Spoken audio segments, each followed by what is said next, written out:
itong ating pag-aaral ay nakafocus sa 17th century at hanggang sa ating kapanahunan ngayon. Si IE, nagturo siya sa atin ng patungkol sa, mapapansin nyo ang kanyang mga ginagamit na catechism ay ibig sabihin, ng mga panahong kanyang itinuturo, ang kanyang mahabang serye, ay hindi naisingit o natalakay o pumasok sa catechism ang paksa ng covenant theology. Ito ay lumabas lamang sa Protestant Reformation ng taong o ng 17th century. Kaya kung mapapansin natin yung Reformation ng sinimulan sa Germany kay Martin Luther at kumalat ito umabot sa Switzerland, umabot sa France, umabot sa England at kumalat sa iba pang mga bansa. Ang sigaw dito ay ang emphasis ng tinatawag natin na sola scriptura at pagkatapos dito na naibuo yung doktrinang katuruan ng the five battle cries of Reformation. Yan ay panahon ng mga reformers na nagsimula kay Martin Luther. Dumaan ang isang almost 1,000 years more or less ay nung nagsimula na magkaroon ng confession of faith ang mga Presbyterian o mga Reform at mas kilala silang tawaging Paedo-Baptist or Presbyterian, ay dito natin makikita na develop itong covenant theology. Kaya sabi ko first time ko rin itong maituturo sa atin. Kaya simulahin sinasabi ko sa inyo that this was developed ng 17th century Puritans. Kaya yung bago dumating yung 17th century, wala talaga tayong mababasa na mga masasabi natin na malinaw na katuruan patungkol sa covenant theology. Ang covenant theology, masasabi natin, ito yung pundasyon ng Reformed thinking. At kung tayo ay pupunta sa unang-unang confession of faith na ating titignan, ay itong Westminster Confession of Faith. At ito ay nabuo ng taong 1646. At dito lamang natin mababasa sa chapter 7 ng Westminster Confession of Faith ang patungkol sa God's Covenant. At nariyan ang mga talatang yan. At dito ay binubuo ito ng 6 paragraphs. Basahin ko para magkaroon tayo ng background. The distance between God and the creature is so great that although reasonable creatures do owe obedience unto Him as their Creator, yet they could never have any fruition of Him as their blessedness and reward.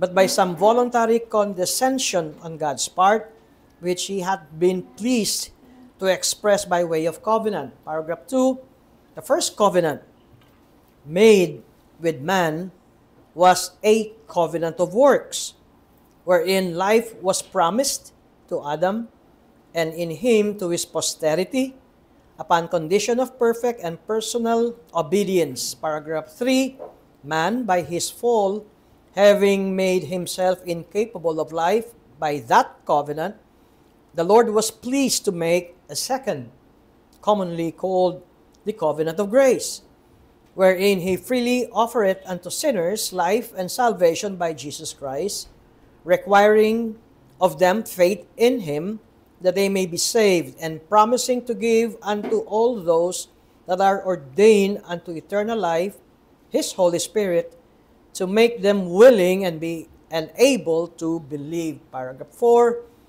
this covenant of grace is frequently set forth in Scripture by the name of a testament in reference to the death of Jesus Christ, the testator, and to the everlasting inheritance with all things belonging to it therein bequeathed. Paragraph 5, this covenant was differently administered in the time of the law and in the time of the gospel. Under the law, it was administered by promises, prophecies, sacrifices, circumcision, the Paschal Lamb, and other types and ordinances delivered to the people of the Jews, all for signifying Christ to come, which were for that time sufficient and efficacious through the operation of the Spirit to instruct and build up the elect in faith in the promised Messiah, by whom they had full remission of sins and eternal salvation, and is called the Old Testament. And lastly, sa Westminster Confession of Faith, ng paragraph 7, number 6, under the gospel, when Christ, the substance, was exhibited, the ordinances in which this covenant is dispensed are the preaching of the word and the administration of the sacraments of baptism and the Lord's Supper, which, though fewer in number and administered with more simplicity and less outward glory, yet in them it held forth in more fullness, evidence, and spiritual efficacy to all nations, both Jews and Gentiles, and is called the New Testament. There are not therefore two covenants of grace differing in substance, but one and the same under various dispensation. Ayan, ito ang una na makikita natin na Reformed Puritan position ng Westminster Confession of Faith. Ngayon, dito sa 17th century natin na Protestant Reformation na under ng umbrella o ng kategoryang tinatawag sila mga Puritans, ay narito ang Westminster, Presbyterian yan, o mas tinatawag na Paedo Baptist. Ang ikalawa ay ang Savoy Declaration of Faith and Order. Ngayon, mapapansin niyo ito ay 1658. So, 1644, mayroon ng confession ang mga Presbyterian, at ang Savoy naman, ito ang mga Congregationalist. At ito ang kanilang declaration ng patungkol sa covenant. Pansinin niyo, parehong chapter 7 of God's covenant with man. Number 1, paragraph 1, the distance between God and the creature is so great that although reasonable creatures do owe obedience unto Him as their Creator, yet they could never have attained the reward of life, but by some voluntary condescension on God's part, which He hath been pleased to express by way of covenant. Paragraph 2, the first covenant made with man was a covenant of works. Napansin nyo yung similarity doon sa Westminster, wherein life was promised to Adam, and in him, to his posterity, upon conditions of perfect and personal obedience. Paragraph 3, man by his fall having made himself incapable of life by that covenant, the Lord was pleased to make a second, commonly called the covenant of grace, wherein He freely offered unto sinners life and salvation by Jesus Christ, requiring of them in faith that they may be saved, and promising to give unto all those that are ordained unto life His Holy Spirit to make them willing and able to believe. Halos nakita nyo yung Westminster ng 1644, tsaka ito ay naroon yung pagkakapareho or hambing. Number 4, this covenant of grace is frequently set forth in the Scripture by the name of a testament in reference to the death of Christ, the testator, and to the everlasting inheritance with all things belonging to it therein bequeathed. Pareho, di ba, ng Westminster. Kaya lamang, ang Savoy ay hanggang paragraph 5 lamang. Ang Westminster is 6. Paragraph 5, although this covenant hath been differently and variously administered in respect of ordinances and institutions in the time of the law, and since the coming of Christ in the flesh, yet for the substance and efficacy of it, to all its spiritual and saving ends, It is one and the same, upon the account of which various dispensation, it is called the Old and the New Testament. Itong ating pangatlo na Confession of Faith under ng 17th century ay ang ating Second London Confession of Faith or yung 1689 Baptist Confession of Faith. Itong tatlong ito, ang origin nito ay London. Kaya ito ang mga panahon na meron ng mga grupo or masabi nating sort of like, maaaring tawagin natin na ito na yung kanilang Confession of Faith, nandoon ang Westminster. Kaya noon, ang tanong ay, anong confession ang iyong pinangahawakan? Westminster. Kapag Westminster, ikaw ay Presbyterian. Kapag ka Savoy Declaration, ikaw ay Congregationalist. Kapag ka sinabi mong Second London Confession, ikaw ay Baptist. Kaya meron tayo makitang Presbyterian, Congregationalist, at saka Baptist. At ang Second London Confession of Faith, Chapter 7, ganito ang sinasabi. Number 1, the distance between God and the creature is so great that all the reasonable creatures do owe obedience to Him as their Creator. Yet they could never have attained the reward of life, but some voluntary condescension on God's part, which He hath been pleased to express by way of covenant. Ngayon, tatanungin natin, magkakapareho sila. Well, ang totoo ay inaamin ng mga confessions, ng framers ng confession, na ito ay hango sa 1644 ng Westminster Confession of Faith. Paliliwanag ko mamaya kung bakit. Number 2, paragraph 2 ng ating Confession of Faith ng 1689, moreover, man having brought himself under the curse of the law by his fall, it pleased the Lord to make a covenant of grace. Mapapansin nyo, sa ating confession na wala yung covenant of works, na meron sa Savoy, at saka meron sa Westminster. Dito ay binanggit na ang covenant of grace. Under the curse of the law by his fall, it pleased the Lord to make a covenant of grace wherein He freely offered unto sinners life and salvation by Jesus Christ, requiring of them faith in Him, that they may be saved, and promising to give unto all those that are ordained unto eternal life, His Holy Spirit to make them willing and able to believe. Ang 1689 ay meron lamang 3 paragraphs ng chapter 7. At dito ay meron na tayo makikitang pagkakaiba doon sa dalawang naunang confession. Paragraph 3, this covenant is revealed in the gospel, first of all to Adam, in the promise of salvation by the seed of the woman, and afterwards by further steps, until the full discovery thereof was completed in the New Testament. And it is founded in that eternal covenant transaction that was between the Father and the Son about the redemption of the elect.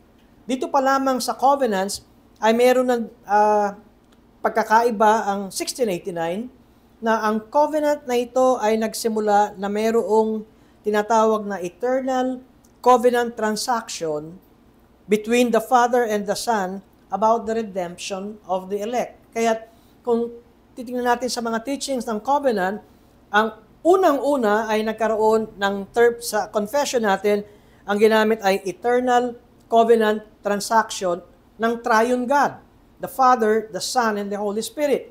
Sa ibang theology, ang tawag dito ay the covenant of redemption, na mayroon ng kasunduan ang Father, Son, and Holy Spirit na mayroong silang ililigtas. At ang tawag sa mga taong ililigtas ay ang elect.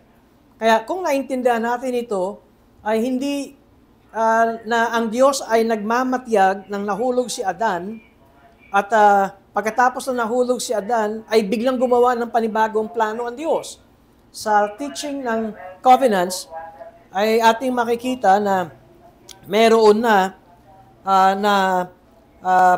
plano, and it is founded in that eternal covenant transaction that was between the Father and the Son about the redemption of the elect. And it is alone by the grace of this covenant that all the posterity of fallen Adam that ever were saved did obtain life and blessed immortality, man being now utterly incapable of acceptance with God upon those terms on which Adam stood in his state of innocency. Ngayon, kung kung meron sanang comparative na yung tatlong ito, ay kitang-kita natin kung saan nagbago ang Second London Confession of Faith. Particularly, oo nga, yung sa kanya, paano? Merong doon sa group chat na pwedeng i-post yung comparative nitong tatlo na ito ng Westminster, ng Savoy, tsaka ng ating 1689 Confession of Faith. Ngayon, dahil ito ang tatlong masasabi natin ng Reformed Puritans, kapag nakakabasa tayo, nakakarinig tayo ng sinatawag na Reformed Puritans, tatlo ang ilagay natin sa ating isipan. Nariyan ang Presbyterian na Fado-Baptist at nariyan ang Congregationalist na Fado-Baptist din. Pag sinabing Fado-Baptist, nagbibinyag ng mga sanggol. Ang Baptist ay hindi Fado-Baptist, ang tawag sa atin ay Credo-Baptist. Credo is may profession, no? Mayroong profession of faith, may pagpapahayag, may pananampalataya, pinapahayag. Ang pagkakaiba natin sa dalawang ito ay ang Reform ay nagbabautismo, nagbibinyag ng mga anak ng mga Reformed believers na member ng Presbyterian. Ay kung ikaw ay member ng Presbyterian, ang anak mo ay sinasama sa baptism dahil ang teaching ay kasama yan sa covenant ng Diyos ang iyong sambahayan.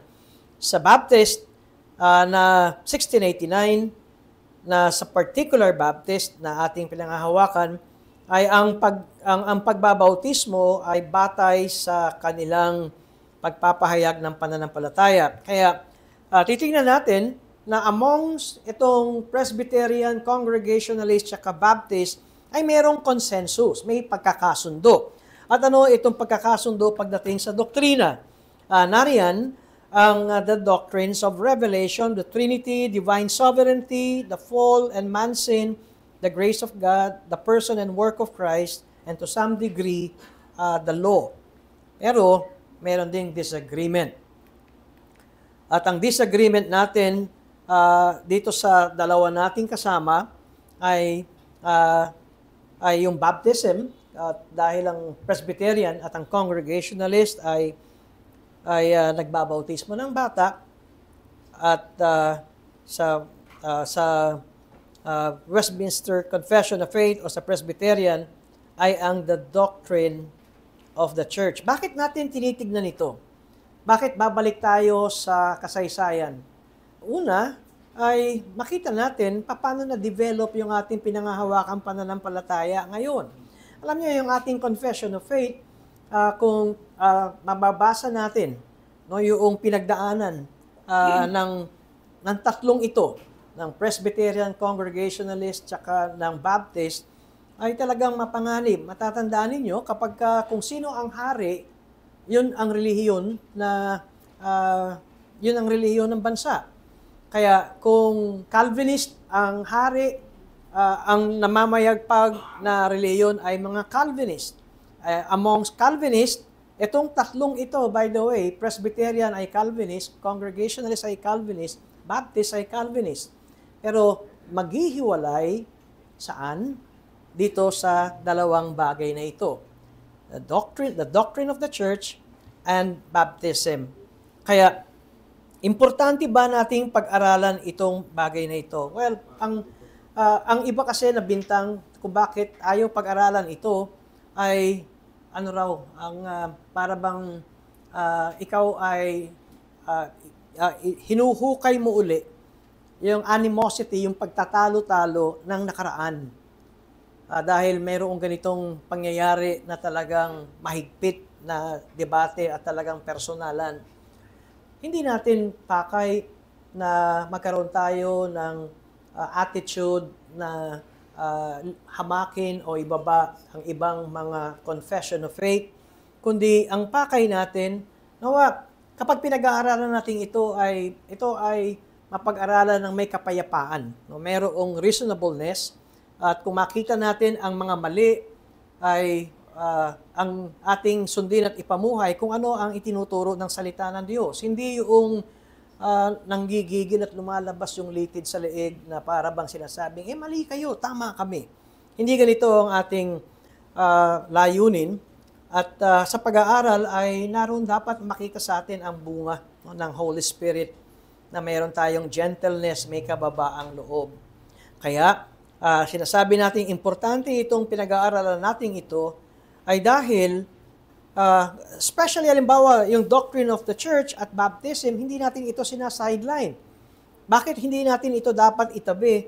Dahil meron itong mga importanteng theological implications kapag ito ay tinabi. So, by the way, makikita nyo na yung simulain ng ating pag-aaral ay magkakaroon talaga ng paghihiwalay ang Presbyterian, ang Reform, ang mga Fado-Baptist sa position pagdating sa turo ng covenant theology. Dahil dito lalabas kung bakit tayo ay Baptist at kung bakit sila ay mga Reformed na Presbyterian. Although sa kasaysayan, ang tawag sa atin noon ay Puritans. Kaya nga the fact that the Puritans had different views on the church and on baptism, at dahil dito ay nagkaroon ng paghihiwalay ng understanding ng covenant theology. O paumanhin, yung aking slides ay hanggang dun lang. At kung pwede nyo lang ilagay yung screen, pero ito yung sa akin, kung siya ibalik. Okay, so again, the 17th century Puritans can be divided into three groups: Presbyterianism, o mga Presbyterians, Congregationalists, and Baptist. Ngayon, ang point natin ito ay tignan natin ang pinangahawakan ng mga Presbyterian. Ito ang aking gustong punahin, at kung bakit hindi tayo Presbyterian, kung bakit tayo ay Baptist. Sisimulan ko ito sa pag-aaral ng The Covenant of Grace. Nabasa nyo kanina yung mention ng tatlo ng confession, ang Covenant of Grace. Sa Presbyterian or mga Fado-Baptist, nakikita nila na ang Covenant of Grace ay under lang ng one covenant. Pero merong two administrations or two circumstances. Ngayon, kung tayo ay ngayon lang nakarinig nito, ay ito nga ang dahilan kung bakit gusto nating pag-aralan at kung bakit sinasabi nating hindi tayo Presbyterian. Dahil ang model ng Presbyterian pagdating sa the Covenant of Grace ay sinasabi nila na there is only one covenant administered respectively by the Old Covenant and the New Covenant. Meron lamang isang tipan, ngunit makikita natin na ito ay mayroong pagkilos at pangyayari sa matandang tipan at sa bagong tipan. At dito nakaugat ang tinatawag na Presbyterian theology. At dito ay ang pinangahawakan at maliwanag na sinasabi doon sa Westminster Confession of Faith. At tignan natin itong sinasabi ng this covenant, yung kanina binasa natin, was differently administered in the time of the law. At balikan ko ito.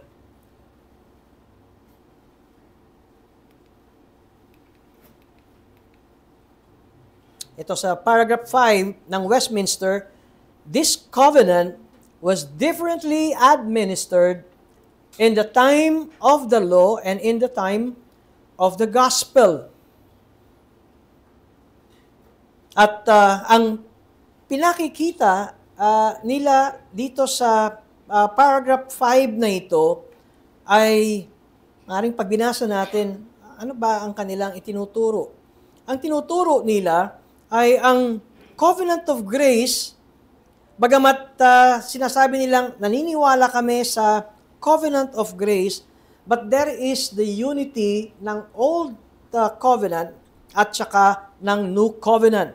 The organic unity of the covenant of grace was and remains the cornerstone of Faith Baptist theology.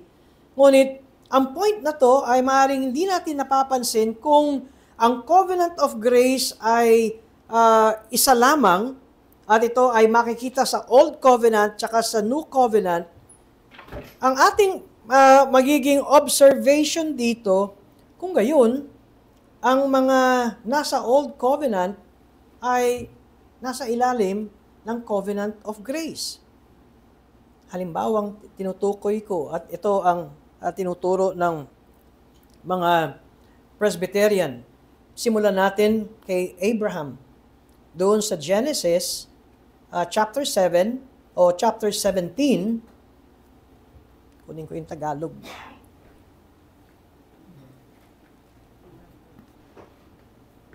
Genesis chapter 17, at ito ang dito magkakaroon ng division pagdating sa understanding ng covenant. Ang mga Presbyterian tsaka ang Baptist, Reformed Baptist. Ito ay patungkol sa pagtutuli bilang tanda ng tipan. Ito ang posisyon ng mga Presbyterian. Sa verse 7 ng Genesis 17, aking itatatag ang aking tipan sa iyo at sa iyong binhi, kahit sa iyong pagkamatay sa buong lahi nila, isang tipang walang hanggan upang maging Diyos mo at ng iyong binhi. I will establish my covenant as an everlasting covenant between me and you. Ayun, ang kausap ng Diyos dito ay si Abraham, and your descendants after you for the generations to come, to be your God and the God of your descendants after you. Ngayon, kung ang position ng Presbyterian ay yung Old Covenant at New Covenant ay iisa lang. Dahil sinasabi nila there is only one covenant of grace, at meron tayong nakikita sa Bible na Old Covenant, o yung Old Testament na madalas natin narinig, at saka itong New Testament, na kung pareho ito, pareho yung New Covenant sa Old Covenant, kung gayon, lahat ng magiging anak at lahi ni Abraham ay pasok sa Covenant of Grace. Balikan natin muli yung talata na ito. I will establish my covenant as an everlasting covenant between God and Abraham, at kasama nito, and your descendants. Kahit na ikaw ay patay na, after you, for the generations to come, to be your God and the God of your descendants after you. Hindi tinatanggap ito ng Baptist. Ito ang maliwanag na tinatanggihan ng mga Baptist. Tinatanggap ng mga Baptist ang principle ng natural posterity sa Old Covenant. Ang ibig sabihin, yung lahi ni Abraham na ipinangako ng Diyos ay tinatanggap ito ng Baptist hanggang sa Old Covenant lang. Pero hindi ito tatawid pagdating sa New Covenant. Bakit? Makita natin mamaya. Dahil kapag ito ay tumawid sa New Covenant, dahil nga ang posisyon nga ng Presbyterian, ang Old Covenant at ang New Covenant is only one. yung tinutuloy nilang merong continuity, ang point ay saan mahihinto, saan magkakaroon ng discontinuity ang covenant ng old tsaka ng new. Tayo mga Baptist, sinasabi natin na yung mga lahi ni Abraham, natural posterity, ay naroon na sila ay pasok sa tipan ng Diyos. Of course, ang Diyos ay nakipagbigay ng tipan kay Abraham. Silang dalawa ang mayroong tipan. At dahil kay Abraham, lahat ng anak ni Abraham sa laman ay pasok doon sa tipan na yon o sa covenant na yon. Kaya nga, mapapansin nyo doon sa ating confession na ito, ng pagpasok natin sa 1689, especially doon sa paragraph 3, this covenant is revealed in the gospel, first of all, to Adam in the promise of salvation by the seed of the woman, and afterwards by further steps, until the full discovery thereof was completed in the New Testament. Ngayon, ang point ng mga Baptist tayo ay hindi natin kinokontra yung principle ng covenant ng Diyos sa lahi ni Abraham as long as it is contained sa Old Testament. Pero kapag ikaw ay lumaktaw at lumabas na at umabot ka ng New Covenant, yan ay mali ayon sa ating mga Baptist. At yan ay hindi maaring pumasok sa Covenant of Grace. Kaya,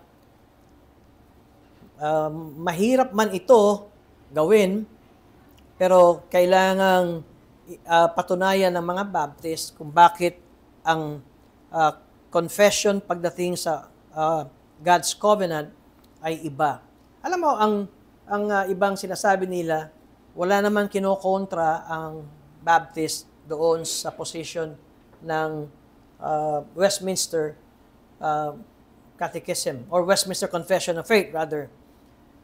Ang paliwanag, dahil nanahimik ang Baptist, dahil hindi nilagay ng Reformed Baptist o ng 17th century Baptist sa confession, ang point na ito ay hindi dahil ina-accommodate nila ang turo ng Presbyterian, kundi dahil sinasabi ng mga Baptist ay hindi ito katanggap-tanggap sa kanilang kapanahunan ngayon. Kaya, dito natin makikita kung bakit ang mga Presbyterian ay nagbibinyag ng bata. Kung bakit meron silang infant baptism, kung bakit sila Fado-Baptist. Dahil pasok ang kanilang mga anak sa Covenant of Grace. Paano pinagdugtong? Dahil ang mga anak at lahi ni Abraham ay pasok din sa tipan ng Diyos. Kaya unti-unti ay meron na tayong nakikita na kung bakit humihiwalay ang Baptist sa Presbyterian. Again, the Presbyterian considered that the children of believers ay mga anak ng Diyos or had God as their God. Ngayon, ang tanong ay, bininyagan ng anak mong sanggol. Sinasabi mo, ikaw Presbyterian, na bakit binautismo ang sanggol mong anak? Dahil kabilang sila sa covenant ng Diyos. Nung sanggol, nung lumaki, may sungay. Nung lumaki sila, nagrebelde na sila, namuhay na sila ng makamundo. Paano yung binyag ng bata? May paliwanag ang mga Presbyterian dyan. Ang paliwanag nila, at least, in an external fashion, ay naranasan nila ang administration of the Covenant of Grace. Kahit paano, sa panlabas, ay naranasan nila na sila ay nasa ilalim ng Covenant of Grace. Inaamin ng Presbyterian na meron kasing panlabas at merong panloob. At nung sanggol, sila ay napapayungan ng Covenant of Grace. Pero nung dumating ang kalaunan at sila ay mga adult na, hindi na sila mananampalataya, ang iba ay naging atheist pa, walang Diyos, nagpapakita lamang na ang kanilang panloob ay hindi mga ligtas. Now, balikan natin yung posisyon na ito ng Presbyterian. Well, we all agree, even the Baptist, na walang maliligtas maliban sa biyaya lamang ng Diyos. Since the fall, nung nagkasala si Adan, ang kaligtasan ay sa pamamagitan lamang ng biyaya ng Diyos. Kung kaya't, ito ang posisyon ng Presbyterian. Kung kaya't sinasabi nga na, kaya nga meron lamang isang covenant of grace in the whole history of redemption. Kung payong ang aking binibigyan ng illustration, na kung sana mailagay sa slide, isipin ninyo na nung nagbigay ang Diyos ng pangako ng Genesis 3:15, ay nando na ang covenant of grace hanggang sa nung sinabi ni Jesus na kanyang itataguyod ang new and everlasting covenant, yun yung kamatayan ni Jesus. So, nandito na yung covenant of grace hanggang sa kamatayan ni Jesus. Tanungin ko kayo, kung ganito ang inyong pananaw, nasa ilalim ang mga lahi ni Abraham ng covenant of grace externally, at pagkatapos ay pagdating sa kanilang kapanahunan, mga anak pala ng demonyo. Di ba sinabi naman din ni Jesus Christ yun sa mga Hudyo. Ano yung pinagmamalaki ng mga Hudyo? Abraham. Sabi niya, si Abraham ang aming ama. Ang sabi ni Jesus, hindi, ang ama nyo ay si Satanas. Hindi si Abraham ang inyong ama. Ngayon, kung titignan natin, posible ba na nagbautismon sila? Bakit binabautismon sila? Dahil sila ay katulad ni Abraham, lahat ng mga anak ni Abraham ay tinuli. Hindi naman lahat, mga lalaki lang yun. Kaya tinuli, kaya nasa ilalim sila ng covenant ng Diyos. Alam mo, pinanghawakan nila, I will be your God. Diba, yun eh. I will establish my covenant as an everlasting covenant between me and you, Abraham, and your descendants. For the generations to come, to be your God and the God of your descendants after you. Kaya may tipan ng Diyos kay Abraham at sa mga lahi niya. Kaya nga, actually, itong Genesis 17 na ito, pag nakita natin, pagkatapos ito ay meron ng pagtutuli, meron ng circumcision. Kaso pag nakita natin sa panahon ni Moses, ang daming mga rebelde. Ang daming mga nagmurmur. Kaya pumasok sa confession of faith ng mga Presbyterian, ang church ay binubuo ng anong tawag nila? Mix congregation. Sa church ay mayroong mananampalataya at di mananampalataya. Well, pag sinabi nating church, universal church, sa universal church, ang universal church ay binubuo lamang ng mga elect.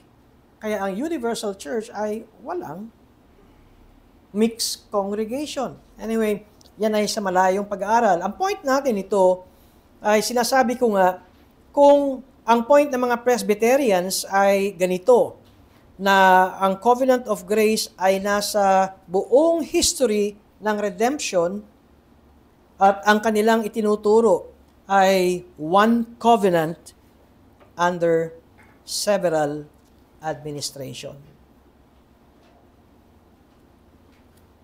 Ang kanilang paliwanag, iba ang internal at iba ang external workings ng covenant of grace sa mga tao.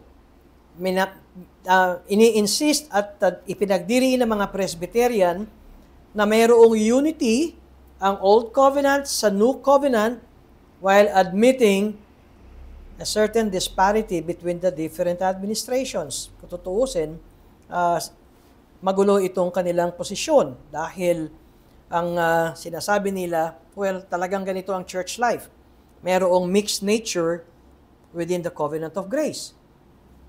Merong mixed nature within the covenant of grace. Ang ibig sabihin, pwedeng mahaluan ng hindi mananampalataya. Pwedeng makapasok ang mga unconverted people sa covenant of grace. Kahit na sila ay pinangakuan ng Diyos, I will be your God. You, Abraham, and your people, ay kayo'y magiging aking tao. Ayan, tingnan natin. Bigyan lang natin ng panahon itong mag-sink in sa ating isipan. Kung sinasabi natin that the Old and the New Covenant simply as administrations of the same covenant, ulitin ko, Old Covenant and New Covenant ay mayroong administration of the same covenant by insisting on the identity of their substance.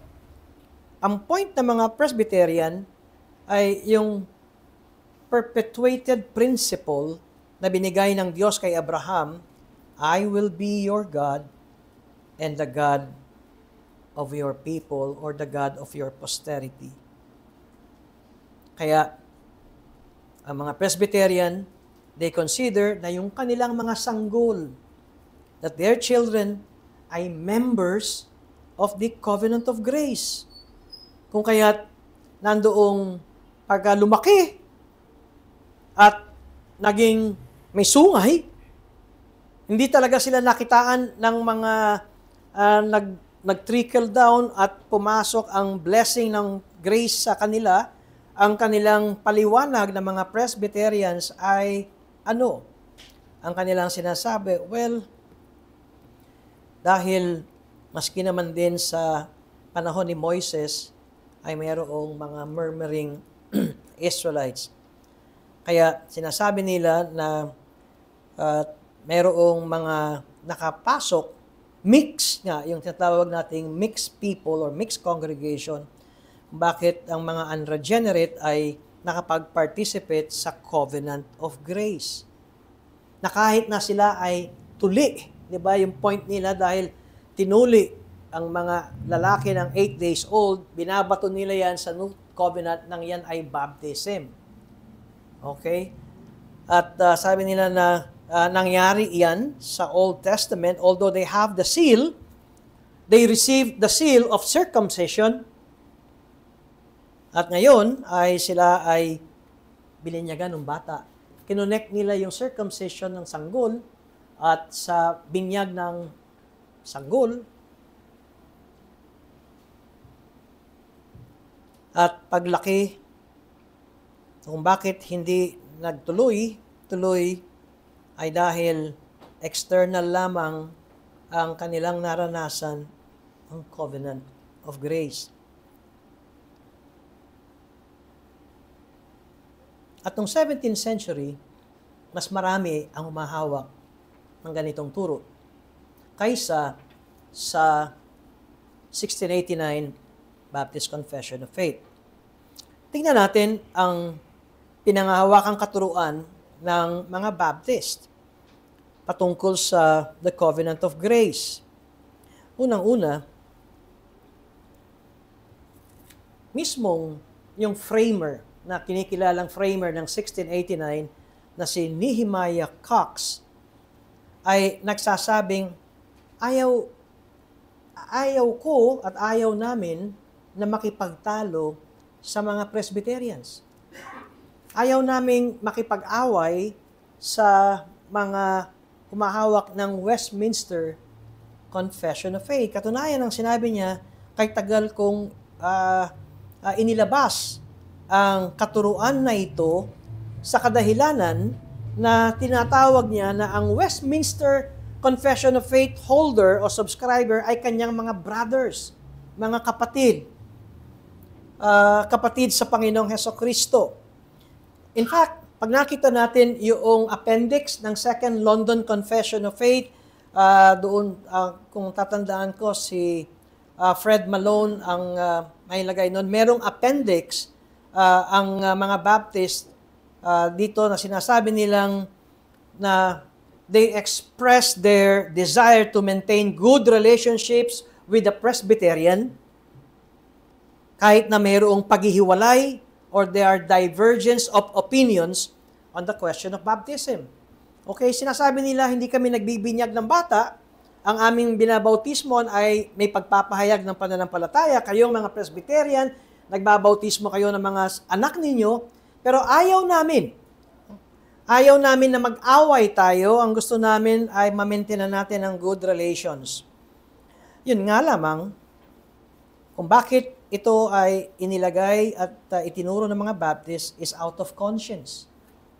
Na nakikita ng mga Baptist na ito ay hindi tumatayo ng matibay sa banal na kasulatan. Ito ang sinabi ni Nehemiah Cox sa kanyang A Discourse of the Covenants, and I will quote, "We have also industriously endeavored to manifest that in the fundamental articles of Christianity, we mind the same things, and have therefore expressed our belief in the same words that have on the like occasion been spoken by other societies of Christians before us.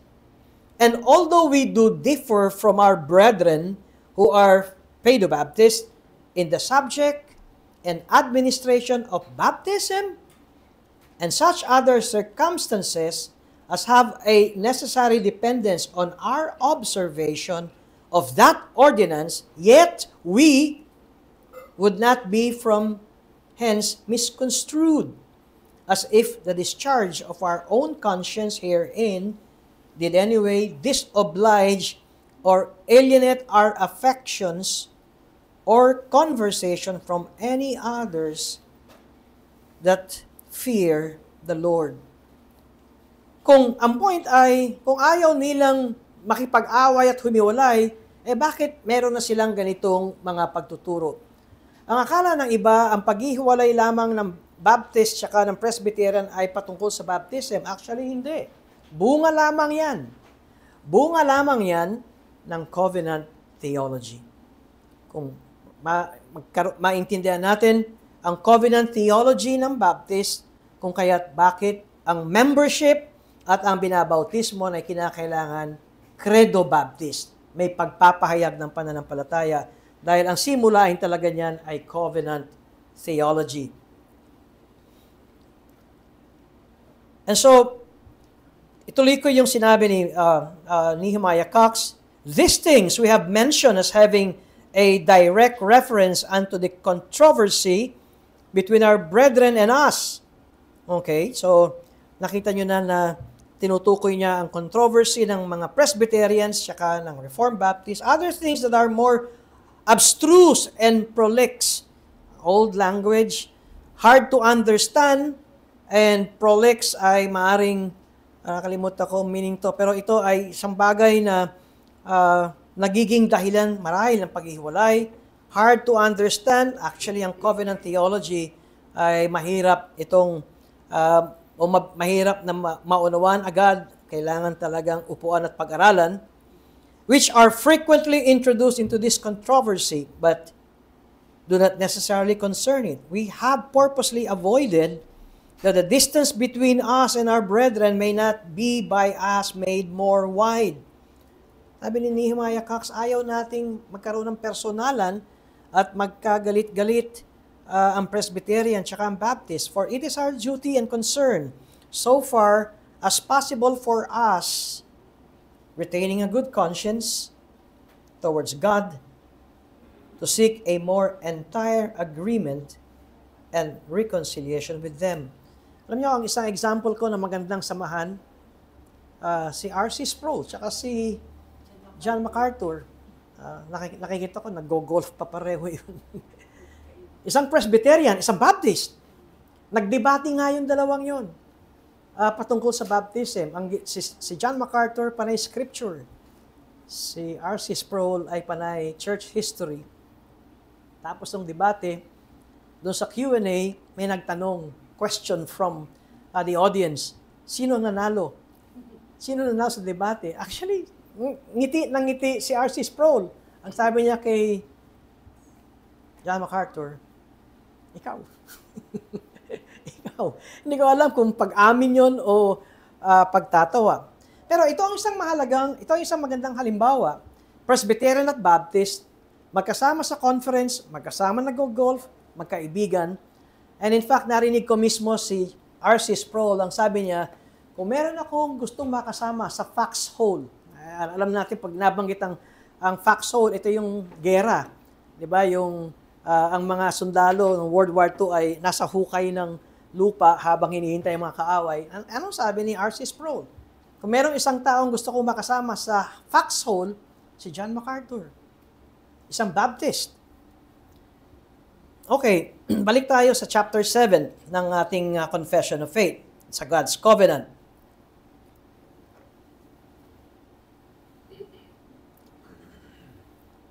Paragraph 2.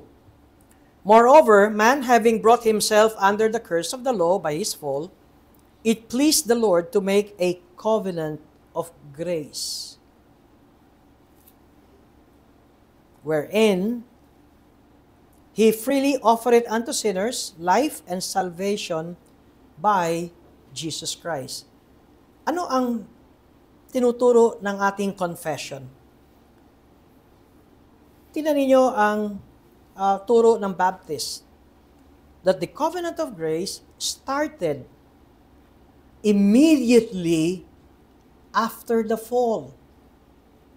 Pero hindi natapos doon. And that the substance of this covenant, yung talagang totoong laman ng covenant of grace, even under the Old Testament, ay was salvation through faith in Jesus Christ.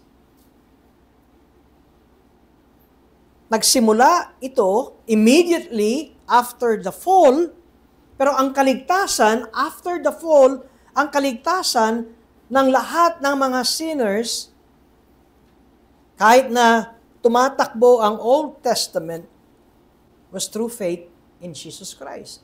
Tingnan niyo yung binanggit sa Hebrews chapter 11.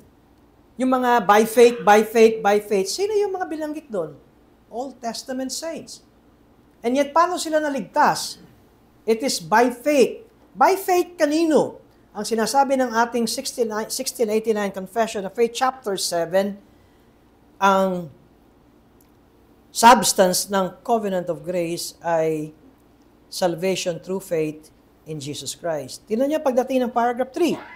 This covenant is revealed in the gospel, first of all to Adam, in the promise of salvation by the seed of the woman. And afterwards, ito yung original ng 1689, and afterwards by further steps until the full discovery thereof was completed in the New Testament. Kung bakit nire-reject ng mga Baptist ang Presbyterian covenant? Dahil ang mga Baptist nakita na mayroong unity of substance in the covenant of grace from Genesis to Revelation. Okay? There is a unity of substance from Genesis to Revelation. But, hindi nakikita ng Baptist the same unity between the Old Covenant and the New Covenant. Merong unity of substance from Genesis to Revelation, pero walang unity of substance ng Old Covenant and New Covenant. Kaya, hindi tinatanggap ng Baptist na yung two covenants ay two administrations lang na mauuwi sa isang covenant. Meron narinig akong paliwanag na ganito. Ang turo ng mga Presbyterian ay pag sinabi nating one covenant, isang tao lang. Kung bibigyan natin ng halimbawa, isang tao lang. Nung siya ay bata pa, iba ang damit niya, Old Covenant, at nung siya ay lumaki na, parehong DNA yan, no? Parehong tao yan, nagbago lang ng kanyang anyo, siyempre lumaki na siya, at nagbago lang din ng kanyang kasuutan. Pero isa lang. Yan ang turo ng Presbyterian. At yan ang nire-reject ng Baptist. Na hindi tinatanggap ang two covenants ay two administrations lang. Dalawang magkaibang pamamahala, pero iisang covenant lang yan. Pakinggan niyo si Nehemiah Cox. By the way, may nagsabi na, bakit sinasabi niyong si Nehemiah Cox ay framer ng 1689? 1689, patay na si Nehemiah Cox. Actually, tama, patay na nga si Nehemiah Cox ng 1689. Pero ginagamit na ng mga particular Baptist ang Second London Baptist Confession of Faith ng 1677. Kaya nga merong diskusyon, ano bang dapat? Di ba dapat ang 1689 ay 1677 Baptist Confession of Faith? Lumabas lamang ang 1689 kasi dito na merong pahintulot na ang lahat ng relihiyon ay maaari nang magpahayag. Pero ang ating Confession of Faith, kaya nga minsan, meron kayong makikita nagtuturo, hindi nila ginagamit ng 1689 kasi misleading daw. Kundi ang ginagamit nila ay Second London Confession of Faith dahil practice na ito. Ito na ang confession ng mga particular Baptist. Kaya, totoong, patay na si Nehemiah Cox ng paglabas ng 1689, pero practice na yon at ito na ang pinangahawakan ng mga Reformed Baptist ng 1677. At ayon sa mga particular Baptist, si Nehemiah Cox ay isa sa importanteng framers ng ating Confession of Faith. Ngayon, ito ang sinabi ni Nehemiah Cox. Ang sabi niya, this fundamental Baptist conviction, the Old Covenant and the New differ in substance and not only in the manner of their administration. Magkaiba ang substance. Kaya, hindi ine-endorse ng 17th century Baptist ang one covenant of grace under two administrations. Si John Owen, who is a Congregationalist na humahawak ng Savoy Declaration, ang sabi niya, and I'll quote, doon sa kanyang exposition ng Hebrews. Si John Owen ay meron siyang exposition ng the book of Hebrews. At dito sa Hebrews chapter 8, verses 6 and following, i-quote ko lamang ito kay John Owen, here then arises a difference of no small importance. Namely, whether this, tinutukoy ni John Owen, yung Old Covenant tsaka yung New Covenant, whether this Old and New Covenants are indeed two distinct covenants as to the essence and substance of them, or only different ways of dispensation and administration of the same covenant. Ang tinatanong ni John Owen, magkaiba ba ang Old Testament sa Old Covenant, sa New Covenant, o pareho lamang? At itong ganitong klaseng tanong ay kung bakit sinabi ng Baptist that the Baptist made every effort na gustong makipagkasundo sa mga humahawak sa Westminster Confession of Faith, and yet, pagdating dito sa Covenant of Grace, ang mga Baptist ay humihiwalay.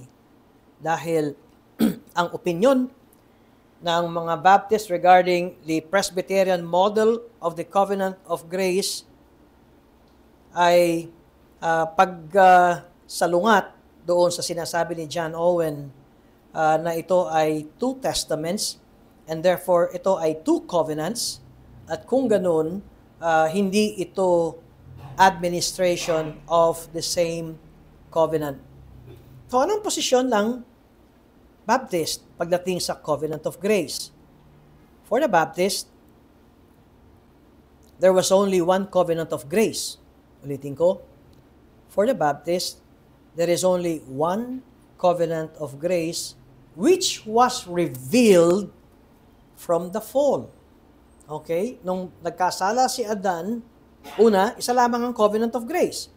At ito ay na-reveal ng pagkakasala ni Adan. Pero may karugtong ang Baptist in a progressive way until its full revelation and conclusion in the New Testament.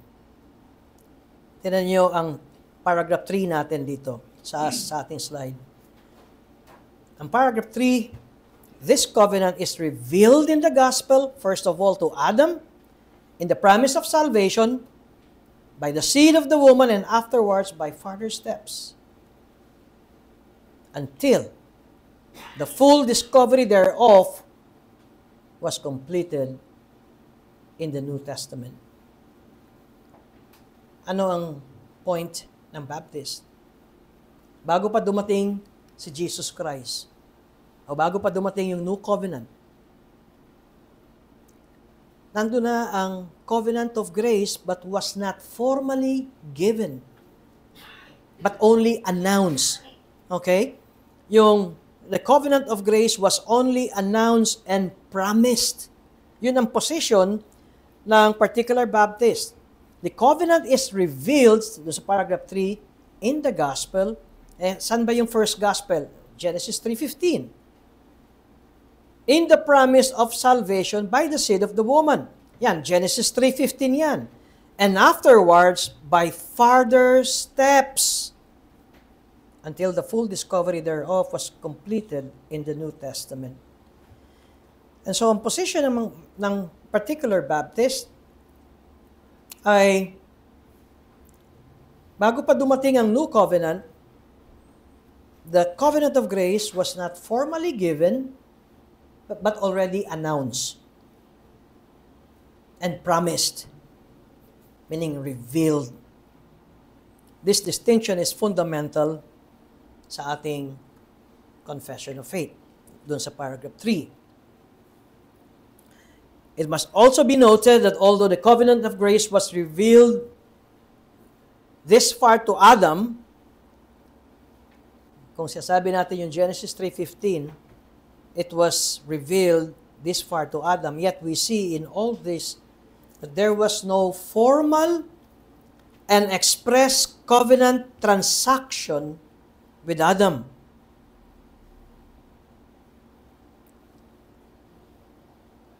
Lord willing, matalakay din natin what a covenant is. Kakaroon tayo ng definition of terms kung ano ang covenant. Dahil ang point ng Baptist ay kapag tinawag nating covenant of grace, sino yung public person? Sino yung tatanggap ng tipan na yon? Katulad ni Abraham, ay mayroong tipan na ginawa ang Diyos. Si Abraham ang siyang representative ng taong yon. Kay Adam, si Adam ba yung pinangakuan ng Diyos doon sa Genesis 3:15? Ang totoo, ang kausap ng Diyos doon yung ahas eh. Alam nga na makipagtipan ang Diyos kay snake. Tingnan nyo, ang kausap ng Diyos doon sa Genesis 3:15 ay hindi representative, hindi tao. Yun ay sumpa ng Diyos sa ahas. Kaya, pag tinignan natin, ang point na ito ay ang pagpapakita ng covenant of grace. It was revealed, it was announced, it was promised, but it was not established. Sabi ni Nehemiah Cox, sabi niya na there are different stages of covenant of grace. Okay, different stages of covenant of grace. The covenant of grace was not concluded when God revealed it to Adam. Announcement pa lamang yun. At hindi yun conclusion. Ang ginagawa ng Presbyterian, sinabi nila na nandun na ang covenant of grace. No, it was only announced. It was only revealed. Ang point ni John Owen, ang covenant of grace could not be considered a formal covenant before the establishment of the new covenant.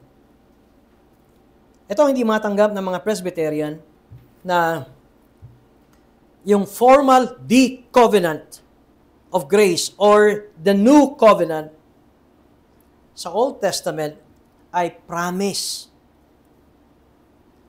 It was confined to the stage of a promise. Kaya nga yung sinabi ni Apostle Paul sa Ephesians chapter 2 verse 12, covenants of promise. At ito ang point ni John Owen, na hindi ito pwedeng ma-consider na formal covenant dahil hindi pa ito na-establish dahil wala pang new covenant. It lacked its solemn confirmation and establishment by the blood of the only sacrifice which belonged to it. Before this one was done in the death of Christ, it had not the formal nature of a covenant or testament na nung sinasabi sa Hebrews chapter 9 na yung testator ay walang iba kundi si Kristo, yung kamatayan ng Panginoon. Well, pagtilig na natin ang Hebrews chapter 8, and gusto kong basahin, just 5 minutes more, sorry. Kala ko maaga ako matatapos. Hebrews chapter 8. At dito sa talatang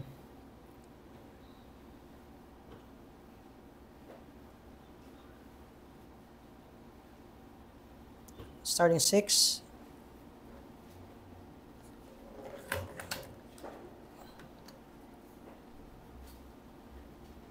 to 13. Hebrews 8, 6 to 13. Subalit ngayon nagtamo si Kristo na ministeryong higit sa marangal, yamang siya ay tagapamagitan sa isang higit na mabuting tipan, na pinagtibay sa higit ng mabubuting pangako. Sapagkat kung ang unang tipan ang tinutukoy ay yung kay Moises, the Old Covenant, iyon ay walang kapintasan, hindi na sana kailangang humanap pa ng pangalawa.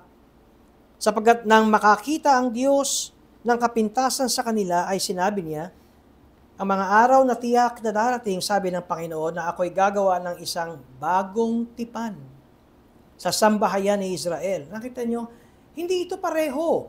Ang tinuturo kasi ng Presbyterian, they are one of the same. Ang sinasabi sa New Testament, this is new. Ngayon, paliwanag nyo nga sa akin, yung old tsaka new, tingnan nyo sa Webster, kung pareho ng kahulugan. No. Kaya nga, ang ipinakikita, ang mga araw ay tiyak na darating, sabi ng Panginoon, na ako'y gagawa ng isang bagong tipan sa sambahayan ni Israel at sa sambahayan ni Huda, hindi ayon sa tipang aking ginawa sa kanilang mga ninuno ng araw na hawakan ko sila sa kamay upang sila'y ihatid papalabas sa lupain ng Ehipto, sapagkat sila'y hindi nagpatuloy sa aking tipan. Kung masusubaybayan nyo, iba ang dati at matandang tipan. Kaya't ako'y hindi nagmalasakit sa kanila, sabi ng Panginoon. Ito, verse 10, ang tipang aking gagawin sa sambayan ng Israel. Pagkatapos ng mga araw na yon, sabi ng Panginoon, ilalagay ko ang aking mga kautusan sa kanilang pag-iisip at isusulat ko ang mga iyon sa kanilang mga puso at ako'y magiging Diyos nila at sila'y magiging bayan ko at hindi magtuturo ang bawat isa sa kanila ng kanyang kababayan o magsasabi ang bawat isa sa kanyang kapatid, kilalanin mo ang Panginoon, sapagkat ako'y makikilala nilang lahat mula sa pinakahamak hanggang sa pinakadakila sa kanila, sapagkat ako'y magiging mahabagin sa kanilang mga kasamaan at ang kanilang mga kasamaan ay hindi ko na aalalahanin pa. Sa pagsasalita tungkol sa bagong tipan, verse 13, ginawa niyang lipas na ang una at ang ginawang lipas na at tumatanda ay malapit na maglaho. Kaya hindi pwedeng lumuktaw ang old sa new at naging isa. Mayroong katapusan ang old covenant. And so, point ng pag-aaral natin, ang covenant of grace, simula doon sa pagkakasala ni Adan, the covenant of grace was already revealed at ang revelation ay progressive. Kaya nga yung word na further steps. At pagkatapos sa point ng Baptist, the covenant of grace was fully revealed in the new covenant.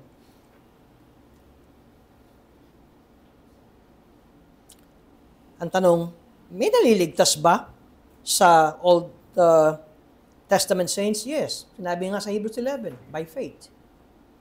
Actually, pareho tayo ng kaligtasan ng Old Testament saints. Tsaka tayo ay naligtas din sa biyaya ng Diyos. Kaya nga, ang term laging sinasabi ng mga Presbyterian, ang posisyon nyo, Baptist, walang biyaya sa matandang tipan. Meron.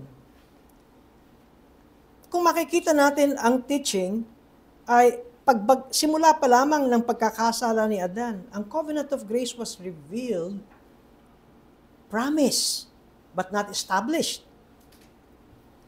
At ang covenant of grace was fully revealed in the new covenant. At kailan ba yung new covenant? Lagi nakadikit yun sa kamatayan ni Kristo. Kaya nga ang point natin na ipinakikita sa ating pag-aaral na ito ay before the arrival of the new covenant, the covenant of grace was at the stage of promise. Maging maliwanag sa atin ito. Kapag pangako, it was not yet accomplished. I repeat, kapag ito'y pangako, hindi pa ito accomplished. Tayo mga Baptist believe that the new covenant was the accomplishment of the promise. I repeat, tayo mga Baptist ay naniniwala at sumasang-ayon na yung bagong tipan, yung sinabi ni Christ, this is the new and everlasting covenant, nung sa breaking of bread, di ba? Pero yan ay pointing sa kanyang pagkapako sa krus.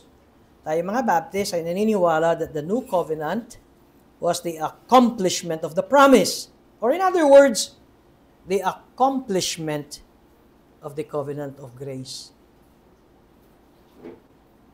Pinangako sa Genesis 3:15, pero yung accomplishment noon ng the new and everlasting covenant ay nakakabit kay Kristo at sa kanyang kamatayan. At yun yung confession natin. This covenant is revealed in the gospel, first of all to Adam, in the promise of salvation by the seed of the woman, and afterwards by further step, until the full discovery thereof was completed in the New Testament. Now, I hope na pagka nababanggit yung the new and everlasting covenant of grace. In fact, yung First London Baptist Confession of Faith natin, 1644 yan, kapantayan ng Westminster, First London. Ngayon yung atin, yung Second London, ay ipinakikita na ipinapantay actually yung covenant of grace at new covenant. Merong silang equivalence. Yun ang point ng First London Confession of Faith sa paragraph 10, and I'll quote, Jesus Christ is made the mediator of the new and everlasting covenant of grace.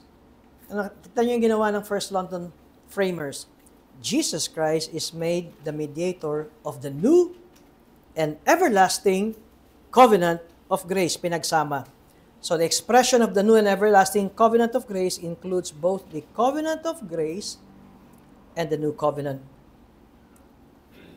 Pero meron din tayong makitang distinction ng separation ng covenant of grace and the new covenant.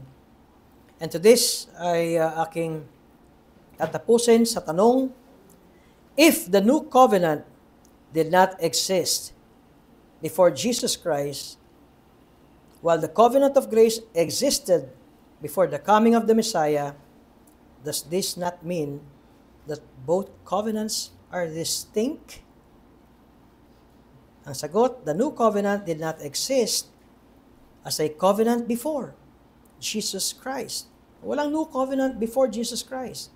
However, it did exist as a promise. Doon sa Jeremiah, nagbigay ng pangako ang Diyos, I will make a new covenant. Wala pang new covenant sa Old Testament, pero nandun na ang pangako. And I hope na hindi sumakit ang ulo nyo. And so in conclusion, itong pag-aaral nating ito ay pagpapakita ng, alam niyo kung gaano kahaba yung patience ng Diyos nung nagkasala ang tao, yung the fall of man, at yung haba nung nagkasala si Adan at hanggang sa napako si Kristo Jesus sa krus. Na yung sasabi natin that this period, when the covenant of grace was not formally concluded in the blood of Christ. Tingnan nyo, nangako, pero ang kanyang fulfillment, establishment, ganun kahaba. And in establishing this alliance, God has finally manifested that God is just at kung bakit siya ang nagja-justify ng sinner. And I will end to this. Please reserve your question next study. Pastor, may question actually. Sagutin niyo na lang pag dumating si Brother mamaya. Sige, thank you. Wala na rin pong oras. Oh, sorry. Awitin po natin ang ating closing hymn. At pagkatapos tayo manalangin. Panginoon, kami po ay nagpapasalamat sa pag-aaral na ito. Tulungan niyo po kami. Tulungan niyo po ang aming isipan na kaya pong unawain at sabayan ang pag-aaral na ito. Bago sa aming kaalaman, kailangan po namin ng Holy Spirit na maging maliwanag sa amin ito. Bakit? Dahil dito po namin lalo ma-appreciate ang kaligtasan na ibinigay niyo sa amin. Sa ngalan ni Jesus. Amen.